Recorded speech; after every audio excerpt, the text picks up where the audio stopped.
మాకు ఇబ్బంది పెడుతున్నాడు. ఏదైనా రావాలని మేము కోరుకుంటున్నాం, కానీ వద్దు మీకు మాకే కావాలని తీసుకెళ్లాడు సరోజ గారు.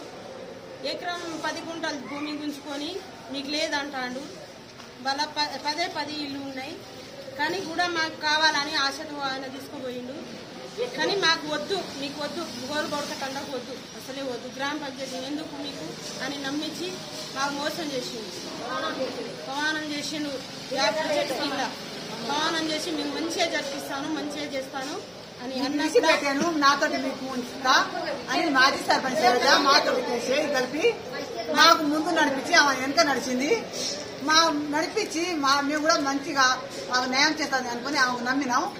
నమ్మినాక మాకు నమ్మించి ముందు నడిపించి మా గొంతుకు వస్తుంది మా మాజీ సర్పంచ్ సరోజ. మా గోల్కండకు వచ్చిన జిపి ఆమె తీసుకెళ్లి వాళ్ళ 3 గుడిసెలా కట్టించుకున్నది. ఆమె కట్టించుకున్నప్పుడు మేము కూడా ఫస్ట్ మాట్లాడుకున్నాం, ఏంటి ఏమి సంగతి, ఇది దేని గురించి ఇది అని మేము మాట్లాడితే అన్నాడు కదా, ఇది మా తమ్ముని ఇల్లు, గ్రామ పంచాయతీ కాదని మాజీ సర్పంచ్ కిషన్ నాయక్ అన్నాడు, మాజీ సర్పంచ్ సరోజ అన్నది. అందుకనే ఇక మేము కూడా వాళ్ళ మట్టి ఇల్లు మేము అనుకున్నాం. ఇక ఆశతోటి మేము ఆయనకు ముందు జాగ్రత్త మేము ఏం అనలే. ముందు జాగ్రత్త చెప్పినా కూడా మా ఇల్లు మాకు ఉంది, కాకపోతే మీరు అంతగానే చేస్తే ఇది గొడ్ల హాస్పిటల్ కట్టిస్తా అన్నాడు. ఇట్లా అన్నాక సరే అని మేము ఒప్పుకున్నాం.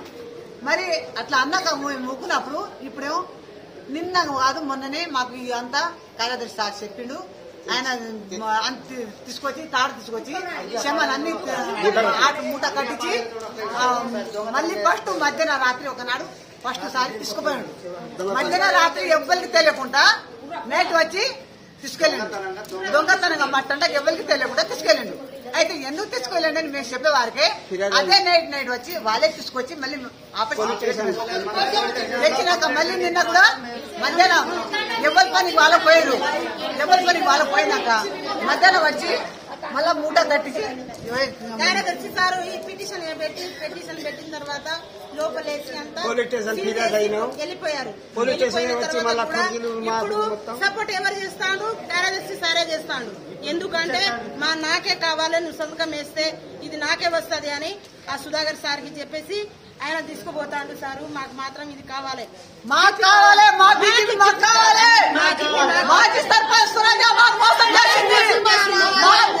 నడిపించి మా గొంతు కోసింది.